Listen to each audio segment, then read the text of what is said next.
ஆச்சுல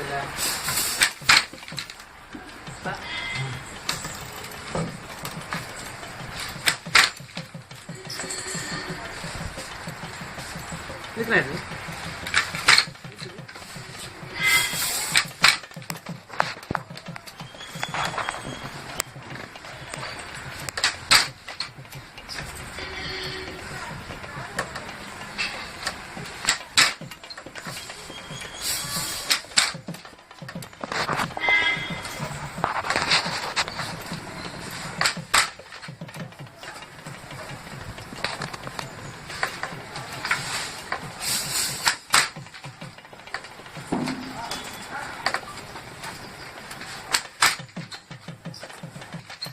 இப்போ இனிஷியலேருந்து உங்களுடைய ப்ராசஸ் கொஞ்சம் சொல்லுங்கண்ணா அப்படியே இல்லை என்னென்ன பண்ணுவீங்க ஆரம்பத்துலேருந்து அப்படியே கொஞ்சம் சொல்லுங்கள்.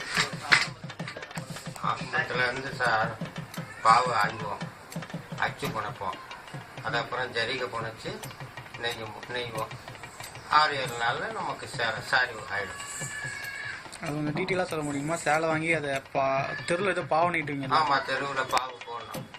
கரைப்பாடை போட்டு ஒரு 4-5 பேர் சேர்ந்து பாவு ஆஞ்சி இந்த ரோலர் சுற்றணும். ரோலர் சுற்றி அதுக்கப்புறம் 6 சேலை அந்த ரோலர் ஒவ்வொரு சேலைக்காக வரும்.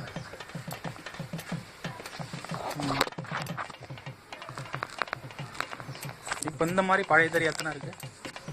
நிறைய அங்கங்கே இருக்கும், பார்த்தா தான். இது வந்து பழைய மாடல். இந்த நீங்கள் கேட்டிங் சொன்னீங்கன்னா இது பழைய மாடல், இது பழைய மாடல். எல்லாமே இருப்பாங்க. இதெல்லாம் காஞ்சிபுரத்தில் தான் அதிகம் பார்க்கலாம். இது மாதிரி நம்ம பழசு, நம்ம வயசானவங்க நம்ம இது லெவலில் அனுப்பிச்சிட்டு காலத்தை ஊற்றி மாதம் எவ்வளோ கிடைக்குது? 4 சேலை 3 சேலை. எவ்வளோ வரும்ன்ற வருமானம்?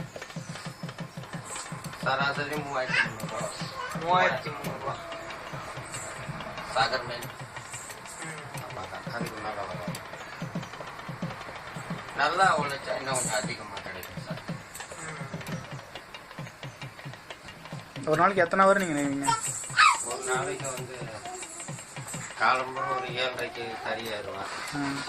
10 மணி வரை 9:30 மணி அனுப்பிச்சிட்டு சாப்பிட ஆரம்பிவேன். ஒரு 1/2 மணி நேரம் 3/4 மணி நேரம் வெயிட்டிங். அப்புறம் 10-10:15 ஏன்னா 1:30 மணி வரையும் தறி. அதுக்கப்புறம் 3 மணி தான் போகும். 3லேருந்து ஒரு 5:30 வரையும் நெய்யும். 5:30 முடிச்சுட்டு அப்புறம் ஒரு 6:30க்கு 7:30க்கு வருவோம். வந்தால் ஒரு 9-9:30 வரையும் நீங்கள் அவ்வளோதான் சார். இன்னும் கல்வினா 12 ஹவர்ஸுக்கு மேலே 12 ஹவர்ஸுக்கு மேலே அந்த பனி கணக்கெல்லாம் நமக்கு கிடையாது. ஏதோ நமக்கு நாள் போகணும்னா சார்.